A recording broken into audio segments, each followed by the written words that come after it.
Okay, a woman sits at a kitchen table across from her two boys. One is 10-year old, another one is 14.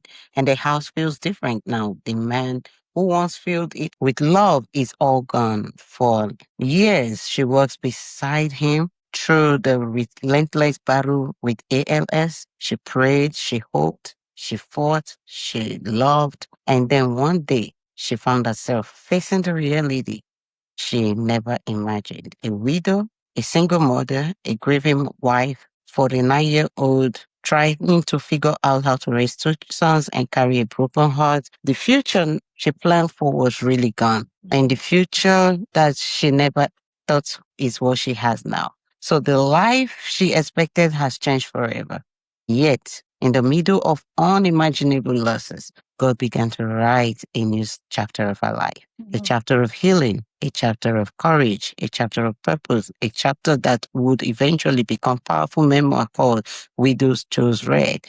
Today, we hear that story, a story of love, loss, faith, resilience, and a story that reminds us that even when grief changes everything, our story is not over. So, I want to welcome you this evening to Grief2Grace. I am your host, Ruth Epsiba, a psychosocial specialist, a wellness strategist, a grief specialist, a fresh start coach, an author, a speaker, founder of Grief2Grace International and RH Heaven.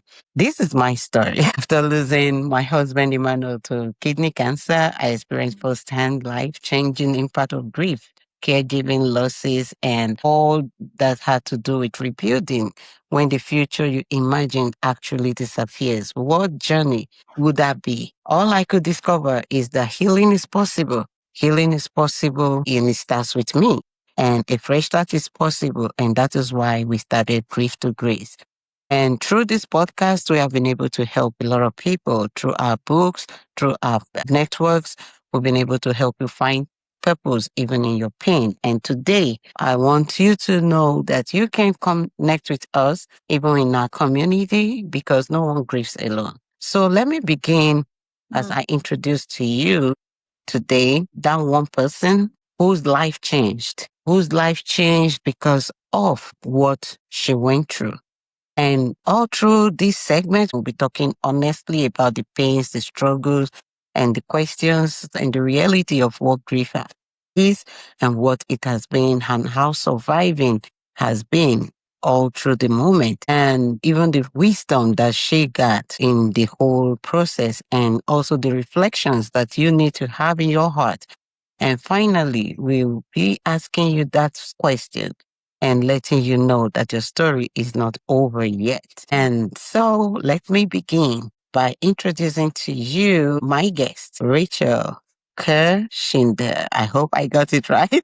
So, Rachel is an entrepreneur. She is a speaker. She's an author. She's a podcaster. She's the founder of Spirited Prosperity and a seasoned sales and marketing executive whose career has spanned through all of the leadership and business ownership, and she has mentored hundreds of women and generated over $1 million in sales leadership. And now she dedicates her work to helping other women rediscover their worth and embrace the authenticity and boldly step into God's given promise for them.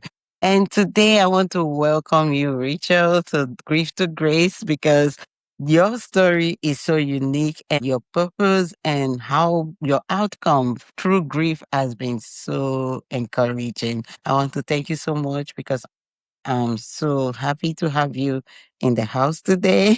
So how are Well, you doing?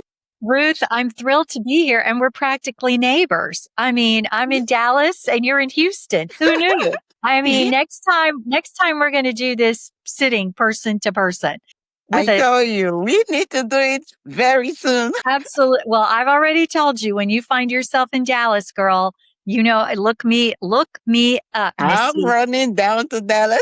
Absolutely. And I think it's you were telling me earlier, I did not realize that you were a widow, and I am deeply sorry for your loss as well. And having lived through this yourself, that we are different. We are different women. We have a life experience now that has changed us.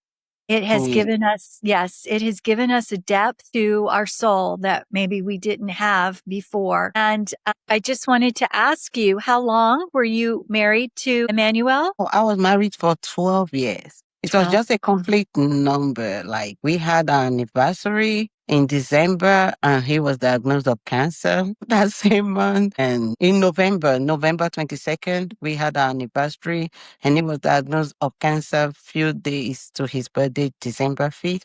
And he had to have his birthday in the hospital. And 5 months later, he was gone. So we had like a complete cycle. And it's really like, now I laugh about it. I smile about it because I know I've seen how far God has been able to bring me through this season. And I've been able to encourage people also using this platform. But really, it was tough. I'm listening to that going, wait a second, that you were, I mean, you were probably still in shock by the time he got into the hospital, and you were still in shock probably even by the time he passed, because Oh, that is yeah. so, that's no time.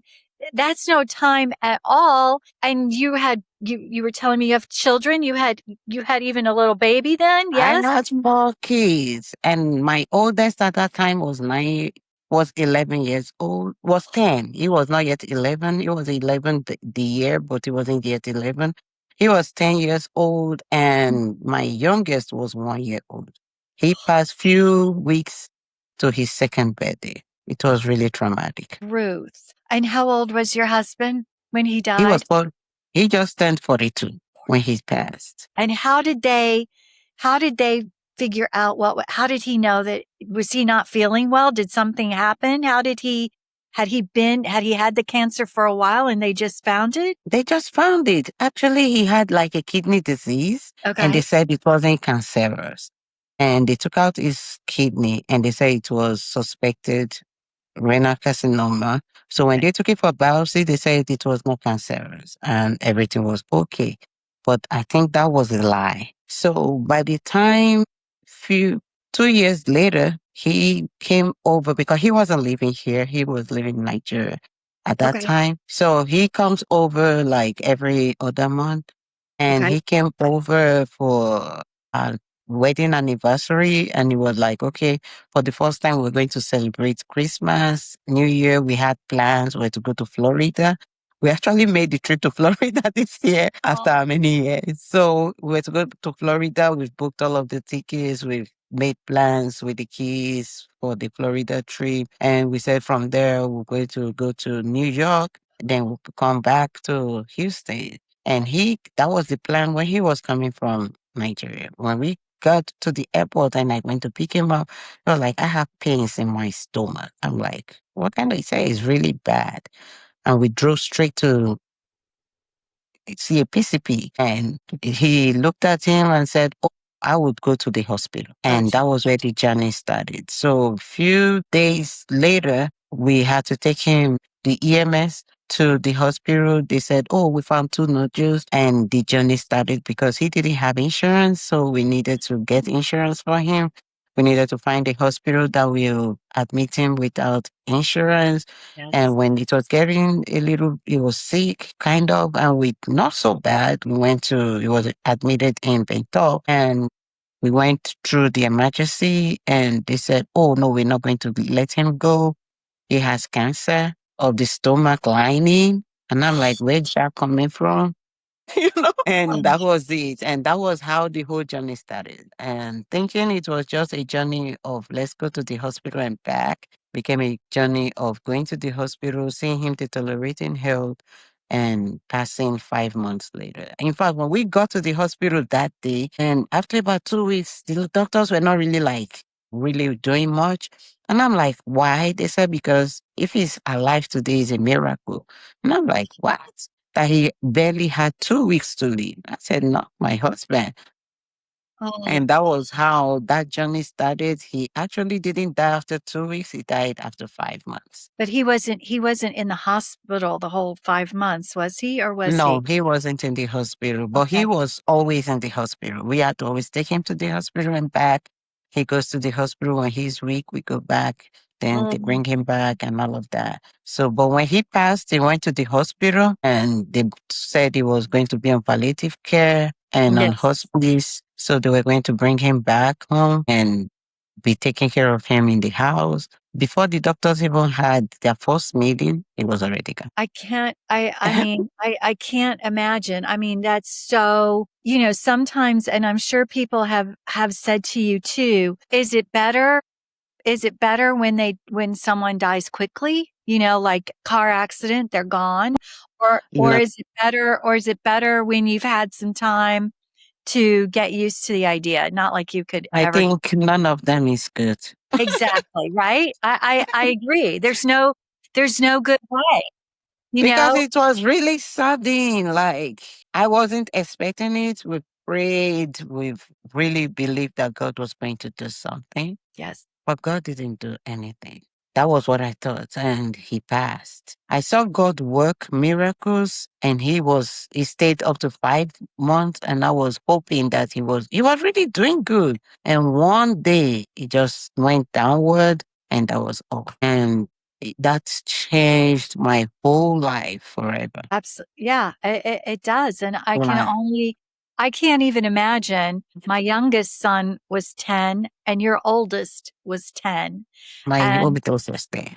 yeah, and to lose their dad. And then you've got one who's a baby. They don't, They they don't even know him. None of them can really remember. yes.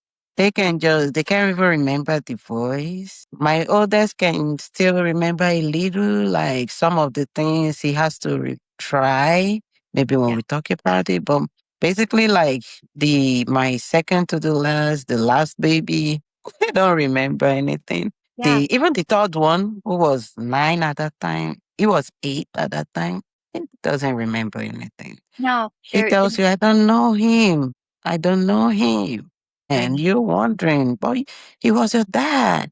I know. And I can just remember a little about him. Like, it's really not something I wish even my enemies, like, because that is not a good thing sometimes. I think Exactly. the Bible actually promised us long life. So losing someone at 42 who Hmm. was just bubbling with life, happy, and I don't think I even wish anybody cancer Mm-mm. because you see that person go down and no, you can't, the person can't even recover. That's the grief of even having it kills. The grief of seeing your body deteriorate kills. The grief of seeing that you can't do what you used to do before is killing. Yeah. And before then, I didn't even know I was grieving because I was grieving bad. Sure. I did. He used to say, "You are grieving, slow down." I'm like, "No, you're grieving. You slow down." But I was grieving bad. And I didn't know I was grieving until he passed. And I still thought I wasn't grieving until I broke down like completely. Then I realized I've been grieving all this time Mhm. and I just needed to rise again, and that's why I talk about fresh start. I talk about being able to rise up again, not being stuck in your grief. Because when you stay stuck in your grief, you Mm. cannot be productive. You Mhm. cannot rise. I look at the photos I had in those days of my grief, and I look at the photographs I have now. And most times I go to certain places, people that knew me then don't recognize me. And they are like, I keep telling them I'm Ruth and they don't know who Ruth is. And I have to, even some people I worked with Wow. sat on the same chair and all of that. And they're like, they can't remember because they can't relate with that Ruth and this Ruth. How And long it ago? is How long ago did your husband die? like 5 years ago. 5 years. Okay. And when do you think, Ruth, that you started to that you got unstuck? When do you think, or was there a little shift, or was it one big moment that you just kind of went like, okay, I've got to, I mean, I know your kids were keeping you busy. You had to, because we can't stay in bed all day when you've got all these little ones running around and, Eh? they got to have mom make them lunches, get them to school, get them to sports, do the thing. That's Yeah. So how do you when do you think it shifted? Because, I've met, my husband's been gone for 15 years, and yet I know that a lot of women, you would still be considered, this is still early. You still, Yeah, 5 years is not, it's really early. And it that is is what still, I preach. That's why I tell people how long you're going to stay stuck is dependent on you. yeah, So you determine because you cannot bring back the dead. You yes, can't unturn what has happened. But what you can do is to be able to rewrite the story. And that's why I wrote my book, A Pen That Rewrites Grief. You know, because you can rewrite your grief. You can do it your own way. You can write it in your own terms. Really, Rachel, I died. I lost myself. I was unproductive. I had stress. I was diagnosed of PTSD. I was diagnosed of acute stress. I My health was deteriorating because I just couldn't move. And I went when I really knew I needed to make a U-turn was when I went to the doctor and I said I was having a lot of allergies. okay, Every time I have allergies, and I went to the doctor, they checked me and they said everything was on borderline. I've never had those issues before. okay, Borderline diabetes, borderline cholesterol, borderline this, borderline that. I'm like, how am I? And then they said, okay, you have allergies. I said, okay, let's go do the allergy testing. And they did the allergy testing, and I had 275 allergies. Who on earth has allergies that much? And girl, everything I've been eating before, rice, tomatoes, beans, nuts, everything you can think of, I can't eat anymore. I'm re- allergic to them. And I'm like, what am I not allergic to? Just water. I'm like, am I going to die? Jesus Christ. And yeah. I'm like, okay, but these are like my best food. And I The asked the devil. doctor, The devil does that. That's what the devil does, Ruth. That's what the devil. That's really, what the, like the devil does that. I told myself the truth.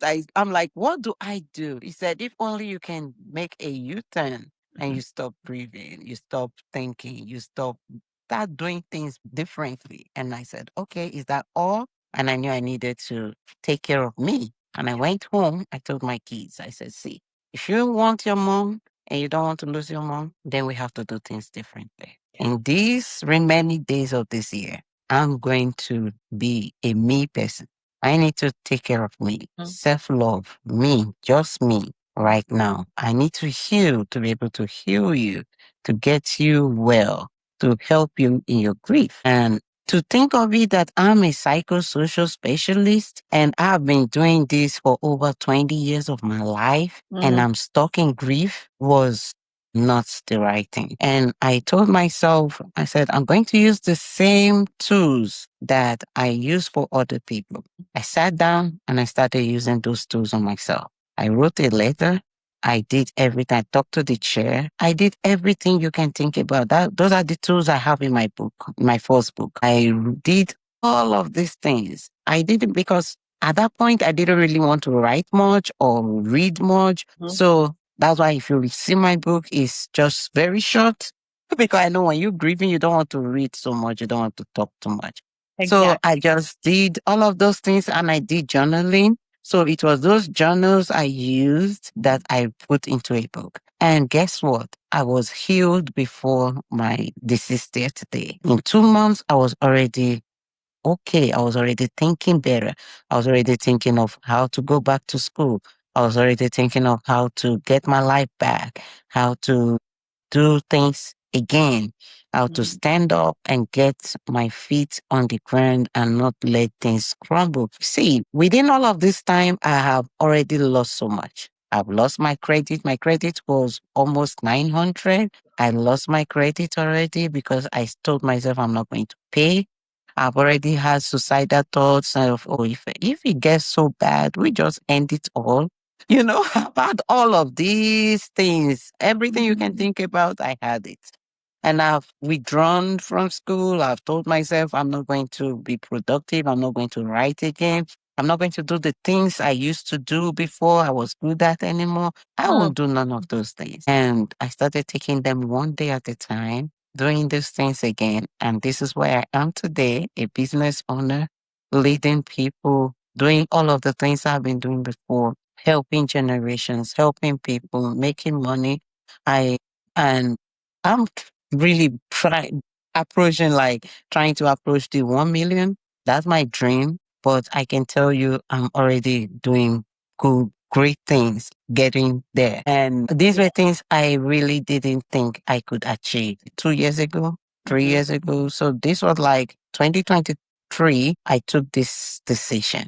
And I remember God waking me up on that day and He said, "You are help zipper. I take delight in you." And Mm. now I woke up from my sleep and I said, "Ruth, you are Hepzibah." And I added it to my name and I went to church. I said, "Henceforth, my name is Ruth Hepzibah. Call me Ruth Hepzibah because that is the name of my testimony." And truly, that is my testimony. I love It's it. been I awesome. So anyone can. I tell people if I could do it, anybody can. And just didn't heal myself. I saw my kids heal. My son does his own business now. He's just he's 16. My other son, everyone is thriving. They are healing. They are no longer down.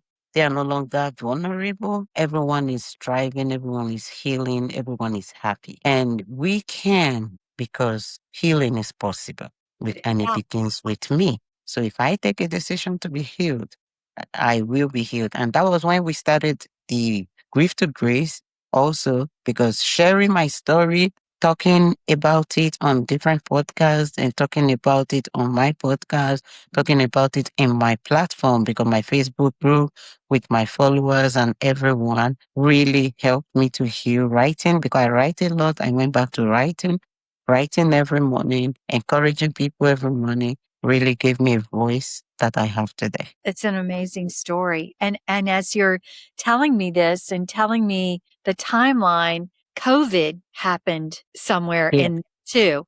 And Yeah, that didn't help. That didn't help. That it wasn't did. helpful. No. Because we didn't have resources. Yeah. There was nobody to talk to. There Exactly. was nowhere to go. Yes. Every one of us, we were just, COVID was just ending and everyone was doing social distancing. The world was just trying to wake up again. It Yes. was really hard. Yes. Yes.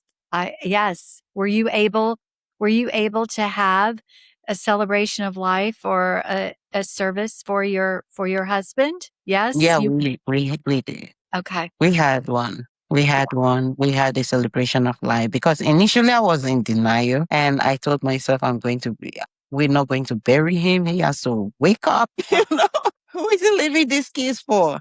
Then I Yeah. had an encounter that made me know that heaven was real and he made it. And if you're not prepared, you won't make it. And even though he was young, he needed to be celebrated Yes. because he had 4 children. Yes. He achieved a lot in his short life. He was a philanthropist. He touched lots of lives, and it was just something worth celebrating. And if he was alive, if it was me, he would have done the same for me. So I Excellent. decided, I said, I don't want to know what anybody think or what anybody feel about it. We're going to have a full celebration of life for him and make sure he's celebrated. And I still do that every year.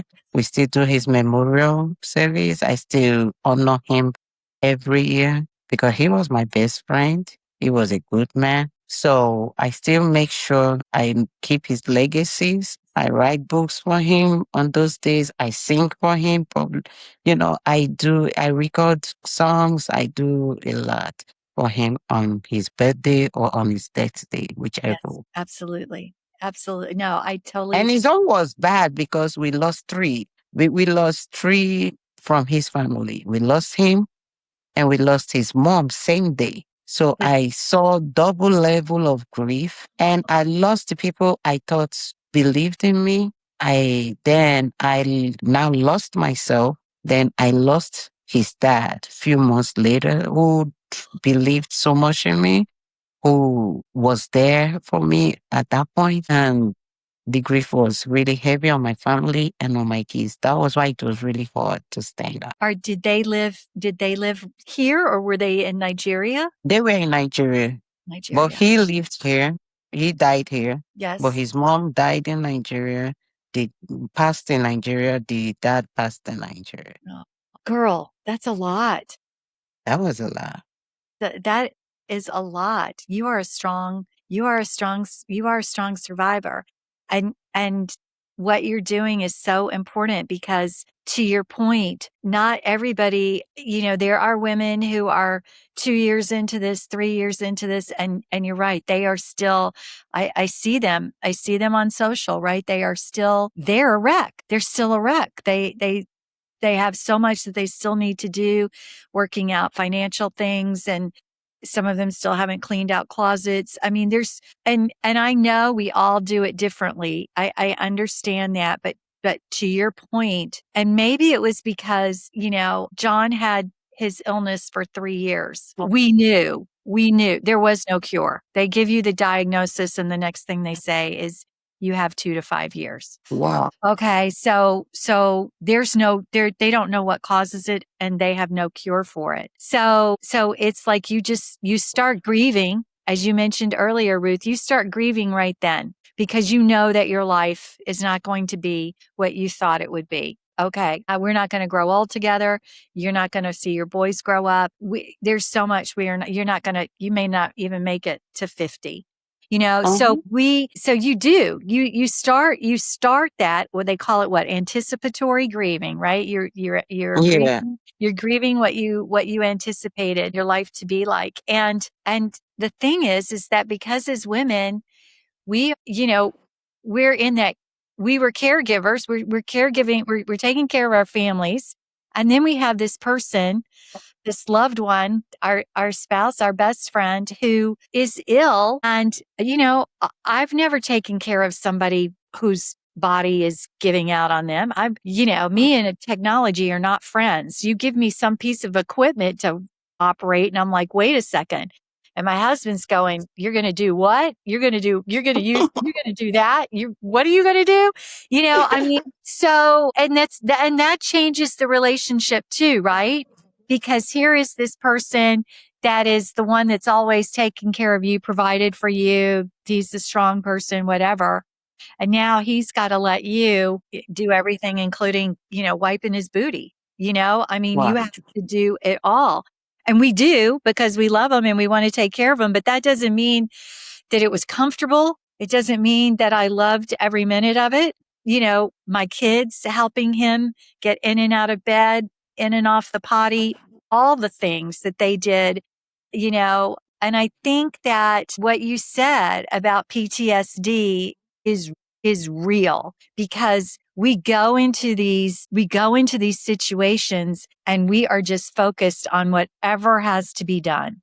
You got to get to the doctor. You got to do this treatment. We got to get the kids over here. We got to do dinner. We got work, whatever. And we are so focused on just getting the job done that it's not until they're gone that we realize what exactly has happened. And even then, we can't let ourselves completely collapse because we still have all these other little people hunting on us, And so I didn't think, I thought only PTSD was people that went out, with guns and war and veterans and all of that. And you're right. It's trauma is trauma. And the interesting thing, what you were saying about allergies and this thing, your body was storing that trauma. It was stored inside of you.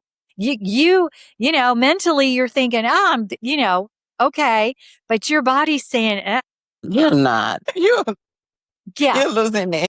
You're not. This isn't, unicorns and rainbows here. We're not done. So I do, and I think it's because, and you're doing such a great thing because you are, you're 5 years, I'm 15, but we're both showing women who are maybe 5 months or a year or 2 years, there is life. It's different, but it doesn't necessarily have to be bad. It's different. It's not, I never thought I would ever get married again.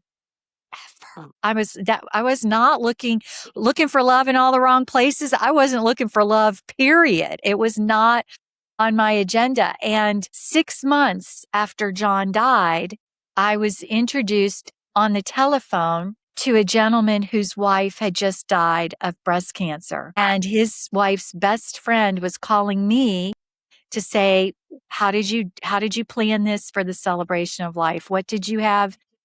What did you do? How did you do this? How did you do that? And because she was planning the service for Tara. And then she put Kevin on the phone and I said, I'm so sorry for your loss. I know you've got these 4 little girls. I hope that you are doing something to take care of yourself, because I know you've got your job and you've got the girls and you've got 2 dogs and you've got all this stuff going on. But I hope that you're taking care of yourself. You take care of yourself. Yeah. And so, it never occurred to me then, several months later, he called and he said, he was in Nebraska, in Omaha, and I was in Minneapolis, Minnesota. And he said, I'd like to come and take you to dinner. And I'm like, why? Why? Why? And so, yeah. And so that was a very different, and this is what my third book will be about: God, the guy, and the girls, because he has four girls. So and let me tell you, I am a boy mom. Those are my 2 boys on the cover. That was actually taken the day of John's celebration of life service. And both of the boys, that's my youngest, Jake, who was 10, and then John, who was 14. And they were wearing one of their dad's neckties. Wow. Yeah. And I was in red, which is how we got the cover. But I just, and I think, and I don't know, I haven't asked you, Ruth, have you dated? Where are you with that? Is that something that you've thought about? Is it something you're like, no? Okay.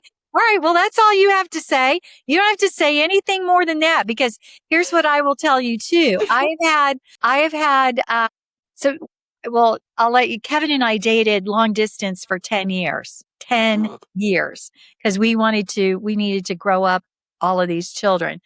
But all of that to say is that I have had women tell me, my husband was the love of my life. I can't imagine that I would ever. But it's always better to remarry. Yes. No woman should be left alone. Yes. But they say, I don't think, he was the love of my life, and I will never be able to, I would never be able to, love that way again. And, I would never get remarried. And I respect that, and I understand it. And I think, everyone has their own journey. But what I also sometimes, so some of them sometimes will look at me like, I guess you didn't love your husband that much. And I'm like, wait a second. But mine was different, because my husband actually, before he passed, asked me to remarry. He wanted you. He said, don't be there alone. Get a father for these children and get another man for yourself, because no woman should be left alone. Those were some of his parting words. And when he said that to you, no, I know.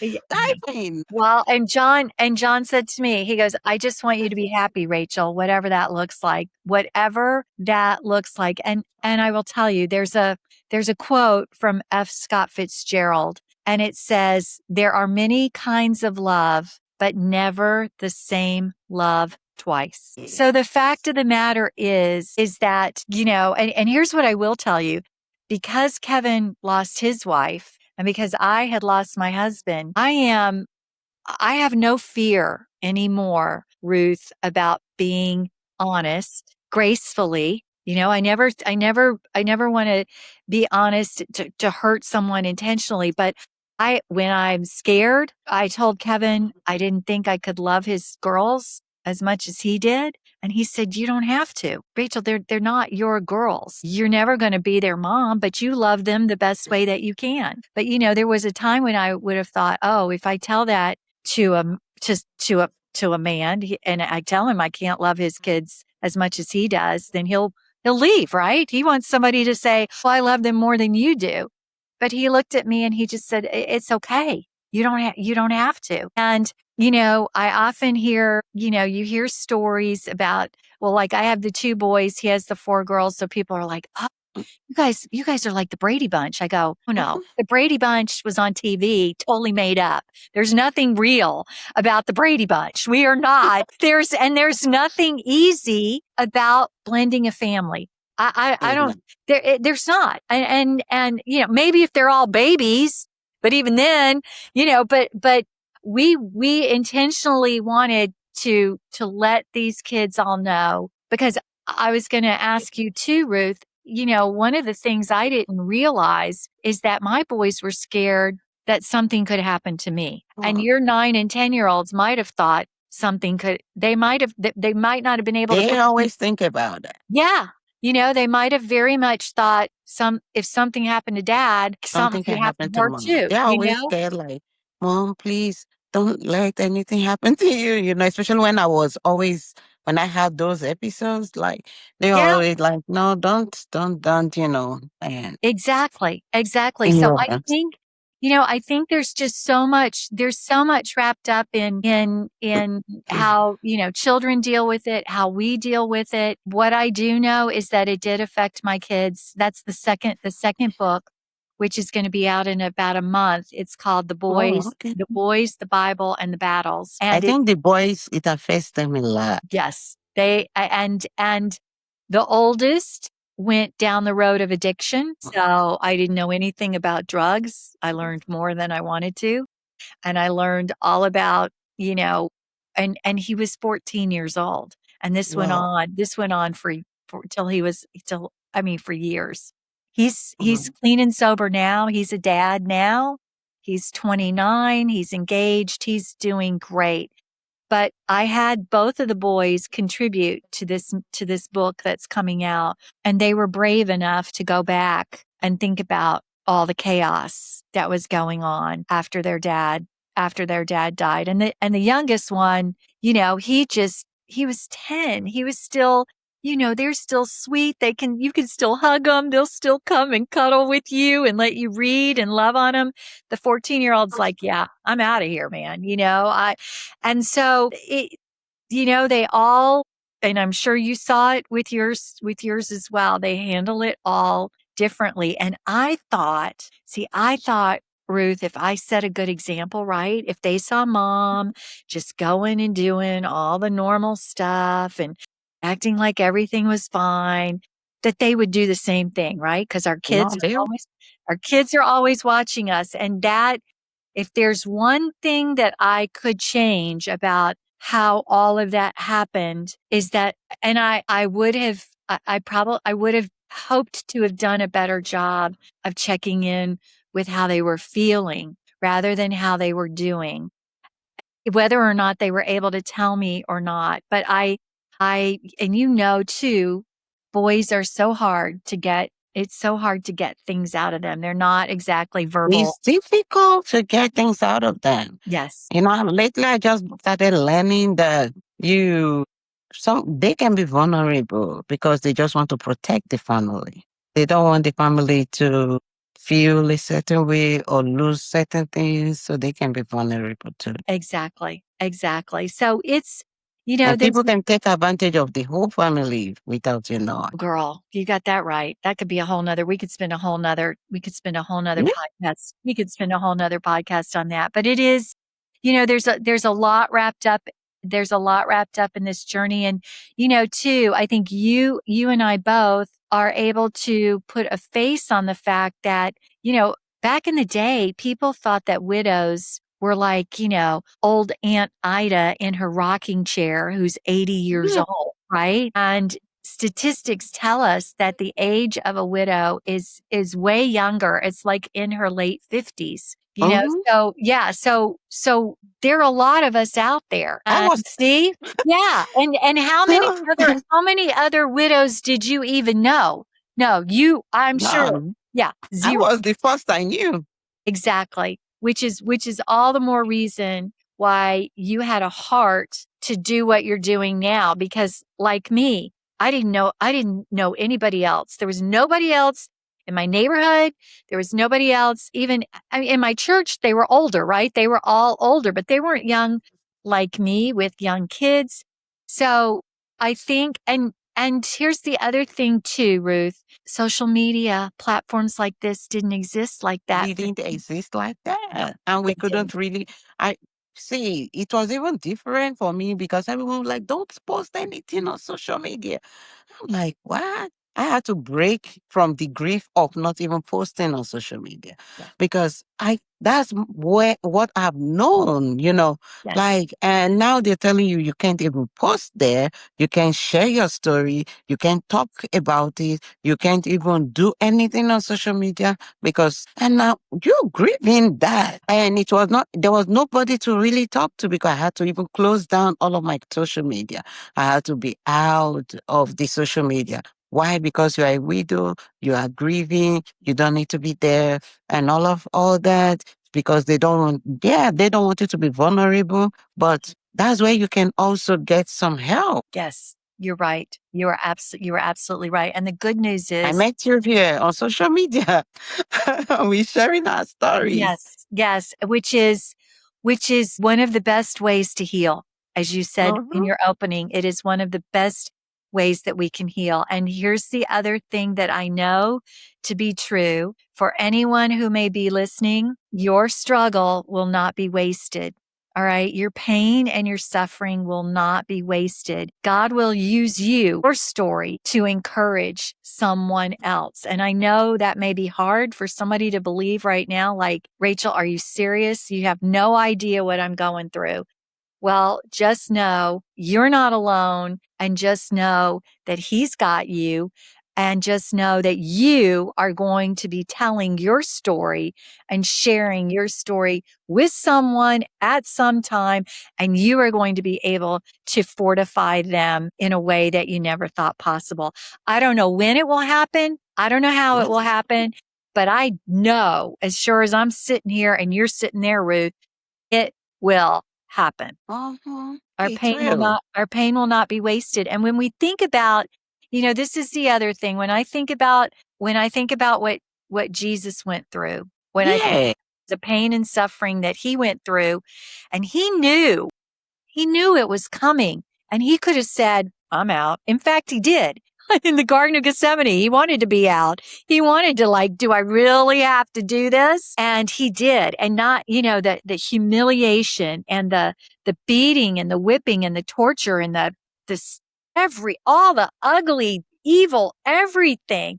And then to be nailed to that cross and publicly displayed like that.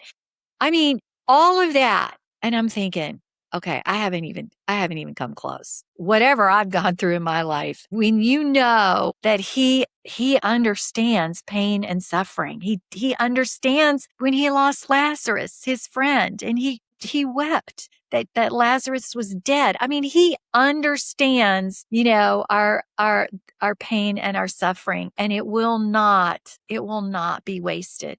Yeah. Yeah, Really, absolutely. like, it's really, really terrible.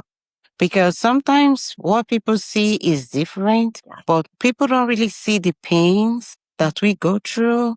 I was talking with someone, she lost her husband, and she kept talking. It's only the widow that knows the pain in widowhood. And because what everybody sees is, for you now, for instance, many people see the entrepreneur, they see the author, they see the speaker, they see the leader, they see all of those things, but they don't see certain things behind the titles.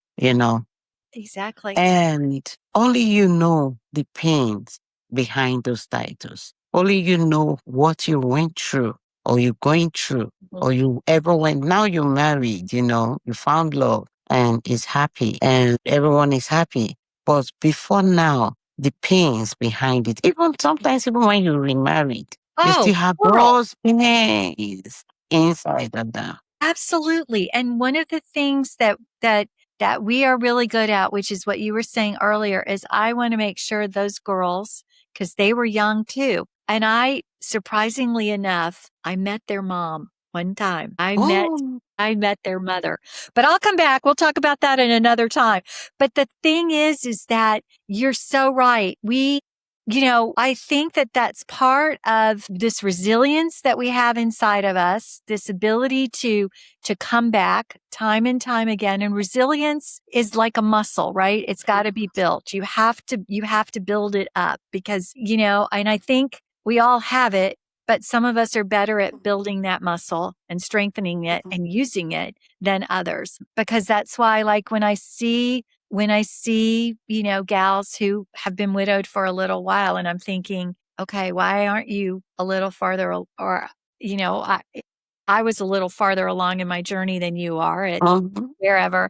And I just have to go, okay, Rachel, maybe they're just not as resilient. They just don't, they don't operate the same way that you do. And you just kind of have to go, okay, that's all I can do is just say, is just be here and be an example, right? And encourage.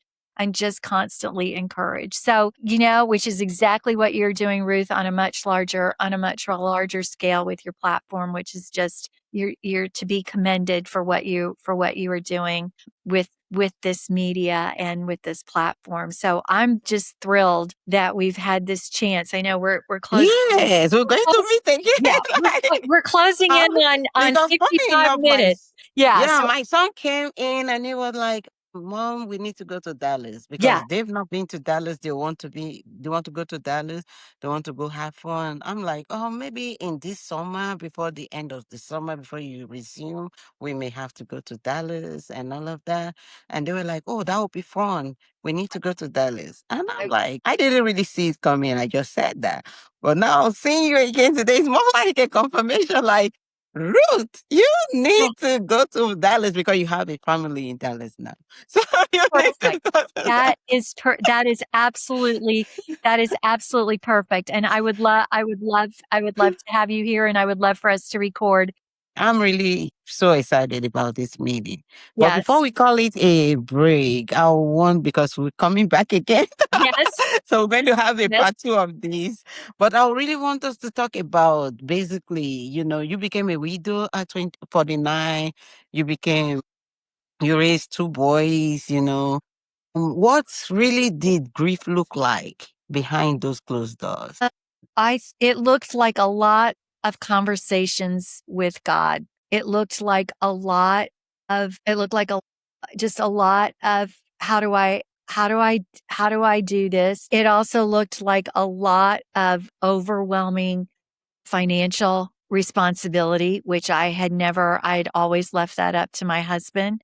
And I, had to wade through, and you did too, all of the paperwork and the documents and you know, I don't think people realize unless they've been through it. All the paperwork and all the stuff that's associated when somebody dies, and ordering death certificates and closing out accounts, and trying to get into their whatever online accounts and figure this out and get password, all those things that, I thought that we had covered, all the things that I thought that we had worked out. And then there's so much that that you forget about. And Yes. you're trying to do all of that while, taking care of your kids and working and everything else that you've got to do. So I think for me, just the volume of work.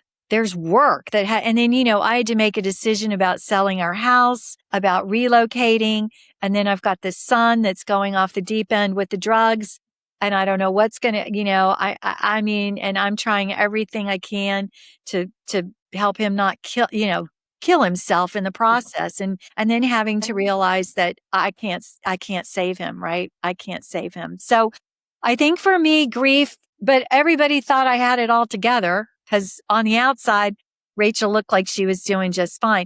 And on the outside, Rachel always looks like she's doing fine.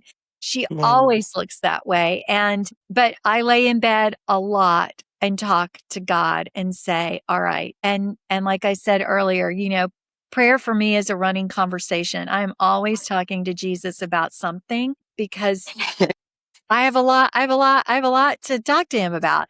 I do. I talk to him like he is right here in the room with me. That's And it. and he is. And so that is for me, that's what grief, and then realizing too that I didn't have anybody else I could really that who really understood what I was going through. I think that was the hardest.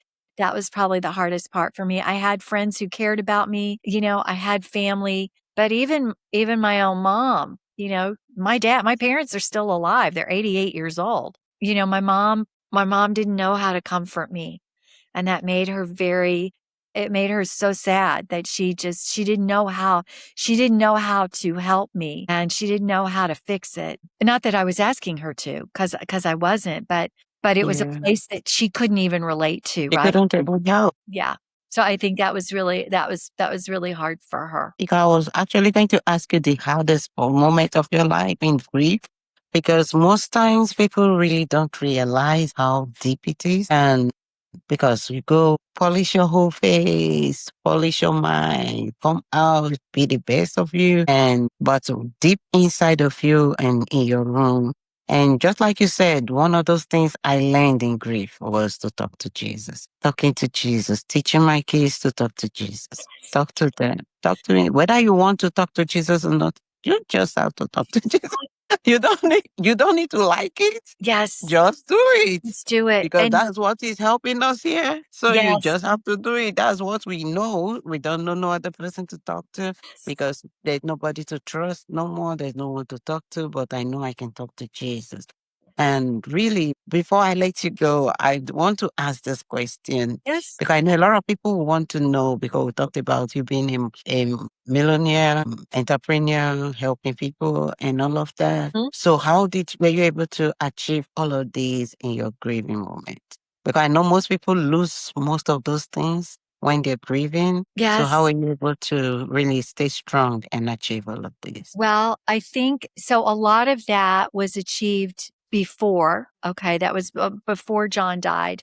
But like I said, I still had to manage all of the financial pieces of our life after John died. And for someone who wasn't really geared that way, it was a lot. But what I will say is that I have learned to make money, and I haven't always had a great relationship. Okay. I have always known how to make it, but I never really paid much attention to investing it or even saving it. And I will tell you that that all changed dramatically.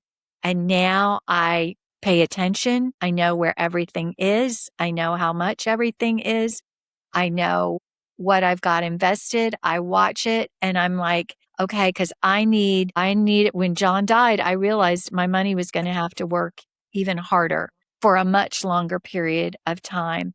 And I think for us as women, the relationship with money is tricky and it can be complicated. And some of us, that's probably one of the areas that I've had to do a lot of work on because I never thought I was really good with it. And it was one of the things I led a sales force. I was very good at sales. We did a great job. But that doesn't mean that I personally was really good with money. And so, what I'm here to tell you is that I have gotten a lot better with it. And John's death kind of like made me sit up and take notice and go, okay, so I now know how to ask better questions when I'm sitting with my financial advisor. I've bought this house. I've made investments and I've strengthened that financial muscle in my mind. The other piece is that I've gotten really good at what happens when I die. Where does the how does how who and what and why and where is all laid out. Now the one thing I haven't done, which I will do by the time I see you, is write my own obituary. I'm not going to leave that up to my kids because I don't think they'll do a great job. So, We need to do that because that's one thing I tell people to do. Like writing the obituary is very important so that you'll be able to know how everything is going to be done yes, and pick before. and pick out your own picture too, Ruth, because they won't Yeah. they won't pick They out won't the pick right one. they won't pick the best. They I know. won't pick the best. You won't pick the best. And I think, people listening to us might think, oh my gosh, how could they be talking about that? Well, after you've had to do it, trust me. I learned how to talk about it. Like, now Exactly. I talk about it without even looking backward because Exactly. Exactly. it's You're something that so is very key and important because we didn't, and we made some of those mistakes. Really, like Emmanuel, he wrote all of those things down. But I wow. was grieving, and before he passed, and I trashed all of those stuff. And I remember that day he called me one night and was like, "Come, let me tell you what you need to know." I said, "Are you going to die? Do you think you're going to die?" This was like 4 a.m. And guess what? He passed 2 weeks later. I didn't know anything. So let me give you only the few passwords he gave to me were the only things I had. Nothing else. I didn't have no password. I didn't know where the money was. I didn't know what anything was. And he just left like that. And I had to start from this crash Mhm. because I didn't have anything to stand on. But if I had listened, if we had written those obituaries together, if I had kept those documents, if I had made good use of those opportunities, Yeah. I would have been able to have those legacies for my kids and know what to do with them. But I didn't do all of that. And I don't think, like you said, I will live the same way Yeah. with my kids. I will need to do it, write it out. If Mhm. possible, get them to write their own out and Yes. everybody know that it is an important venture because one day is appointed for us to be born. One day is appointed for us to die.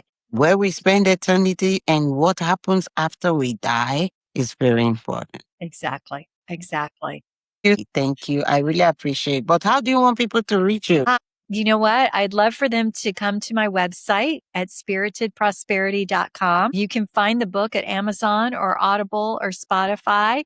You can also connect with me on Facebook, on Instagram, on LinkedIn or YouTube. There's so many ways to connect with me. And I would love to, uphold you, fortify you, pray for you, do whatever I can as whoever you might be, wherever you might be on your journey. Okay. So what's that one word you want to give to our listeners today? I want you to remember that you're not alone. You may feel that way. And I know I've certainly felt that way myself, but you are not alone and you get to choose. No matter what you're going through, you get to choose your attitude. You get to choose how you go through this situation, through this challenge, through this really, really, trying time. You still get to choose your attitude and what you're thinking about and how you're holding your heart. And if you do have the opportunity to honor the wishes of the one that you're caring for, I would challenge you to do that as best you can. If it's in your power to do that, then I would do that as well. That was more than one thing. Sorry, Ruth. No, that's okay. So I just want to thank you for sharing your heart, for all of the wisdom, your faith, your journey, everything that you've shared with us today. Really, this is truly a conversation that we had. Like, it's so good. And I thank you for I like the word, the widow chose red because red used to be my best color. That was our family color. So I know. And so if you grieving any loss of a spouse or a loved one or dreams or anything at all, just know that you cannot walk alone. So connect with Grief to Grace community, connect with Rachel, connect with as many resources we bring over here, and just try your best to make good use of this opportunity. Because most times we feel we can do all of this alone and we get stuck. How far you want to be in your journey is dependent on you. So remember this, healing begins with you. The grief changes your story, but grief does not have to be the end of your story. So before I leave you, I want to introduce again my book, A Pen That Rewrites Grief. This book is a bestseller book and we sold thousands of them. It sells itself. I just want you to have a copy of it. If you can get it on Amazon or on our website. And a lot of people have been asking me, where is the volume two? We've always had the volume two, and this is it. This is like the workbook, but we have the smaller one. So of this same book, it's same thing, For those that like it small, those that like it big, it is Love Again, How to Heal, Grow, and Find Joy Again. This is that book that you need. It's going to tell you how to love yourself. It's a self-love book. So it's just like a follow-up onto whatever you get from this. Because a lot of I've used it, it helped me. Where is the next one? Then you get this. So thank you so much. We have a lot of them. We have I've written 8 books or more and workbooks, journals, everything. You can find all of them. If you search for Ruth F. Zipper, they are just everywhere you can get books. Thank you so much for joining us, Rachel. Thank you everyone for joining us today. I just wanted to know that just take it one day at a time, one moment at a time. Your story is not over yet. This is season 2, and we are still moving because we know that your story will not end here. So, till we meet again next time, choose hope, embrace grace, take it one more step towards your fresh start. I'm your fresh start plug, Ruth Herziba. Have a very blessed day. Bye. Godspeed.